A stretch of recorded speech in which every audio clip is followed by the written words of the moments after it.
Are you an expert professional or skilled individual and you feel like you are capped financially in your career? Well, in this short video, I'm going to show you how to turn your expertise into income. And I'm going to show you how to do it in the most simple, streamlined way possible. Okay? One of the things that I realize in business is just because I'm not making money doesn't mean that money isn't able to be made. There are people who are or may be less smarter than I am and are making more money than I am. So most of the times people struggle because they're too smart for their own good. And in business, it's not a matter of how smart you are or how clever you are, but rather it's about how well you are able to solve someone's problem. When I learned this and when I really took the time to think about this, I realized that when you go and apply for a job and you do an interview, you are trying to demonstrate to them why you are the most qualified candidate.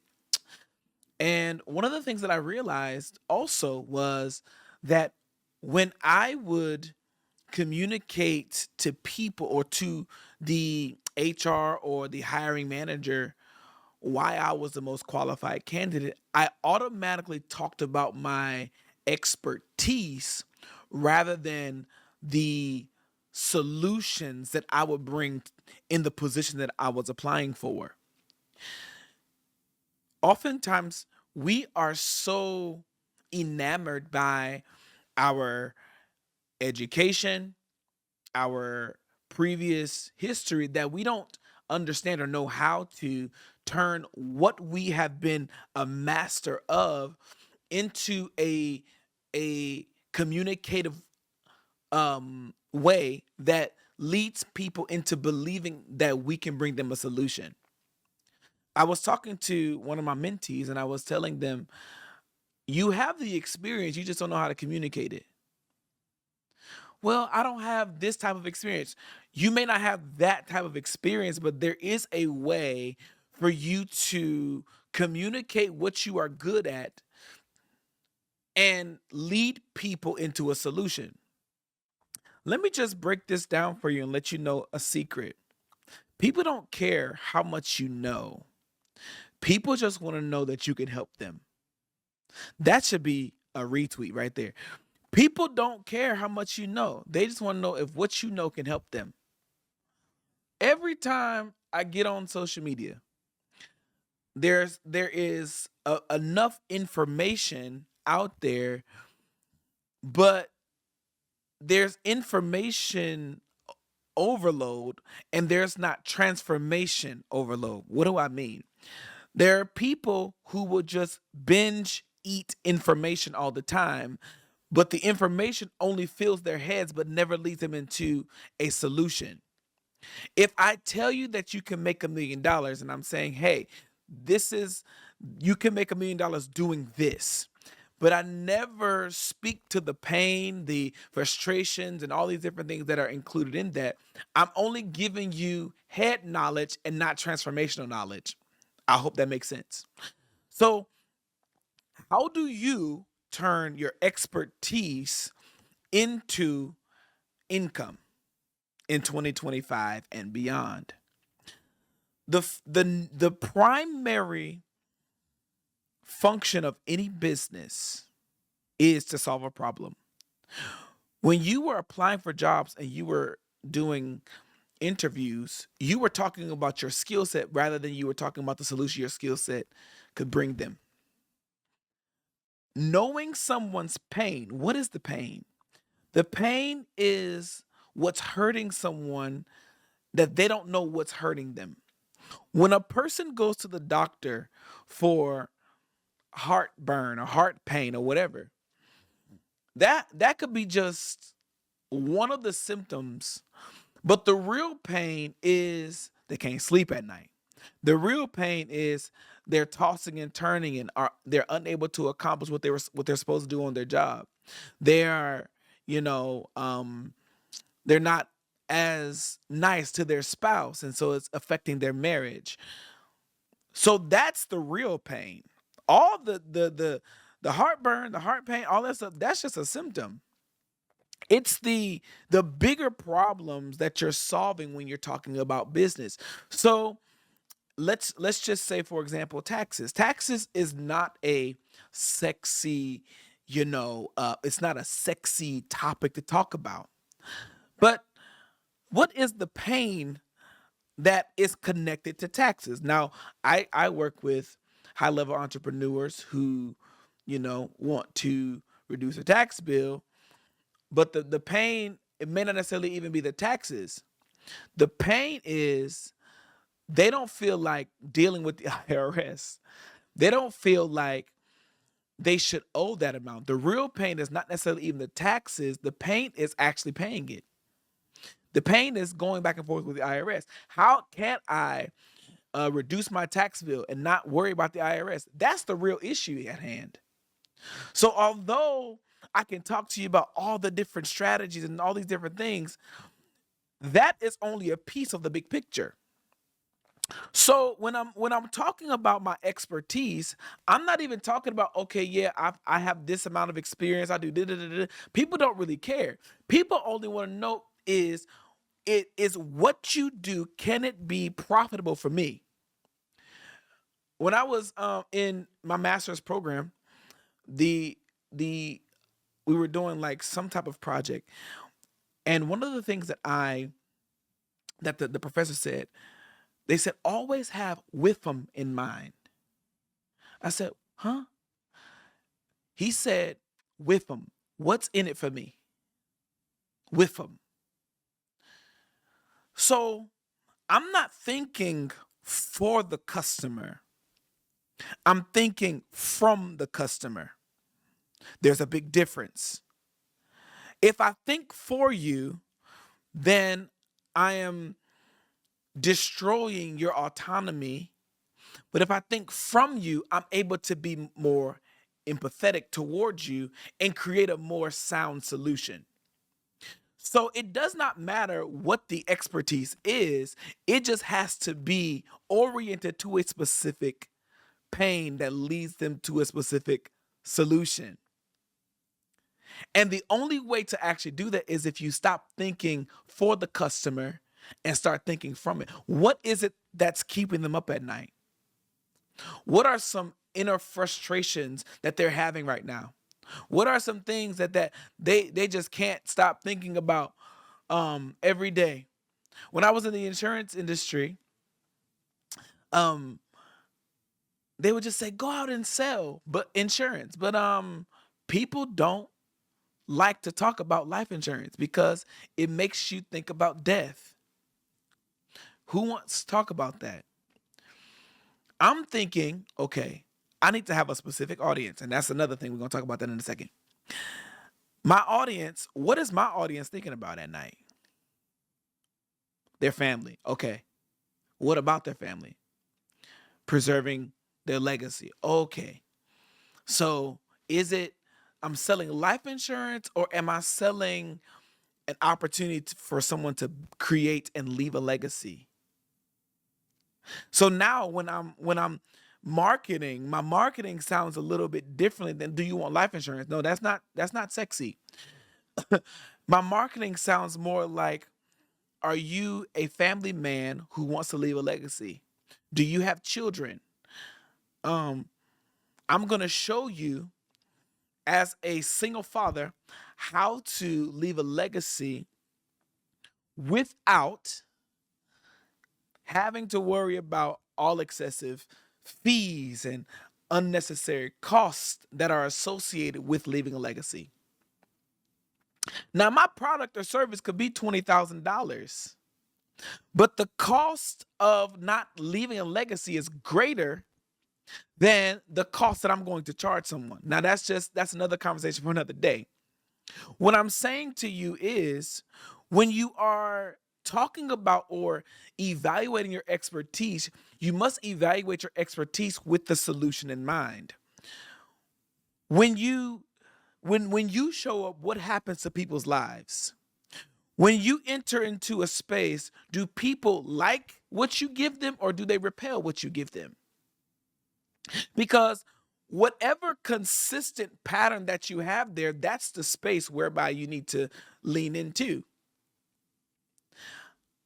Although taxes is not fun, the idea that I can help someone reduce their tax bill and leave a legacy without fearing the IRS sounds a whole lot more attractive, because most entrepreneurs can't leave, if they do or are able to, they can't leave a good legacy because they're overpaying in taxes. I digress. So the first way to turn your expertise into income is that you must be able to identify the problem, the pain, and the symptoms that an ideal audience is dealing with. Number two is I need to know who my audience is. Now, there's different levels of audiences. There are audiences that are able to pay and are willing to pay, and then there's audiences who are not. There are audiences who know they have a problem, and then there's audiences who are looking for solutions to the problem. Those are two different audiences. You have warm markets, you have hot markets, you have cold markets, you have sweltering markets. You have these different types of markets that can affect how you are communicating to them. One time, and soon I'm going to talk about the psychology that's associated with your customer. Because if you don't know who your customer is, it's hard to communicate to them. Okay. So communicating to someone who is middle class or is worried about their credit score is different than communicating to someone who is worrying about reducing their tax bill or leaving a legacy. Um, Communicating to a child or someone who is in between 18, they're children to me, but they're not. Someone who's 18 to 23 is a total different communication style from those who are in their 40s. So, and even personality style. There are people who like the idea of the word struggling, and there are those who don't like the word struggling. Then there are those who are looking for a solution. There are those who are $10,000 a month, and then there are those who are $100,000 a month. These are all different types of audiences. So the audience you pick must do a few things if you want to turn your expertise into income. They must be able to pay you and must be willing to pay you, meaning they are people who are problem aware and are also solution aware as well, meaning that they have been looking for a solution. You don't want people who can't pay you. You want people who can pay you and who wants to pay you for the solution that you have to offer them. Am I clear? You need to have a solution that people are willing to pay for. So not only do you know the problems, the pain, and the symptoms, you also need to know your audience, but you also must have a unique offer. Within your offer, you have to be able to package it in a way that brings people results. People do not pay for products, services, books, coaching programs. They don't pay for that stuff. People are paying for the transformation. So if you can bring someone based upon your expertise, the transformation, then they are willing to pay it. Now, your offer needs to be solution oriented. Now, here's where it gets a little bit testy, because a lot of the questions that I get in my life is when I'm dealing with clients who are growing their business is, what if my business is not financially related? Well, the truth of the matter is all businesses are financially related in some way, shape, or form. If you are a mental health coach, or if you are a life coach for people who are getting married or are dealing with divorce, or people who are in stress, and you have a coaching program for that, your coaching program is the vehicle. The actual offer is the outcomes that you will bring them. Okay. When you are communicating to them the price of your offer, it must be leveraged against something that they are mostly concerned about. So, if I'm talking about divorce and I'm helping people not be divorced, I'm going to talk about, do you know how expensive a divorce is? Do you know how expensive the potential of medical bills and hospital bills and all these different things is? Because having a divorce is very stressful. Having or getting a divorce is very stressful. If I talk to someone about helping them in their mental health, I need to compare it to something that they are mostly worried about. Okay. If you don't get this changed, then this is what could happen to you financially. Because one of the things that you have to always realize is that people are always money motivated. People are always money motivated. They're not worried about the cost itself. They're worried about how does this measure up to what I'm up against or what the potentials of what I'm up against. So when you talk about your pricing or your offer, you need to talk about the pricing of your offer in comparison to something that is very valuable to them. If you get divorced, this is what can happen to your family. If you get divorced, this is you're gonna have to split bills. If you don't get your mental health together, this is what's gonna happen to you in your finances. You're not gonna be able to perform in your job. You're not gonna be able to perform in your marriage. You're not gonna be able to perform in for your business. So if you don't get this fixed, all this financial trauma could also be a result. How many people do you know who have mental health issues and can't perform on their job? What does that affect? Their money. So the price is never the problem. It's always what the price is positioned against. Okay. So I just gave you a simple framework. Now, the last part, you got your price. Now you need to market. Marketing is collecting data, it's presenting your solution to the marketplace and collecting the data to see who is biting it, who is buying it, who is opting into it. Meaning that part of marketing is content, part of marketing is running ads, part of marketing, that's all part of it. Your presentation, what do you want people to see? So now the real question is that you're probably asking, what is my expertise? What is my expertise? What is it? What is the thing that I need to do? I have so many business ideas. Okay, great. Here's how you identify what your expertise should be. Because I already know that that's a question that you're asking, or where you should put your business, what business you should put your heart and soul into. Think about every person that you've helped, whether it be a company, an individual, and I want you to get a piece of paper. And on that piece of paper, I want you to write down who they are, and I want you to write down what their problems were when they met you. And I want you to then, once you write down what the problems is, I want you to then write down what are the solutions that you presented to them that they used and it worked. And then once you do that, write down what were their outcomes once they use what you did. If you find yourself a pattern, that is the vein that you need to lean into. And all of the other stuff will come into alignment.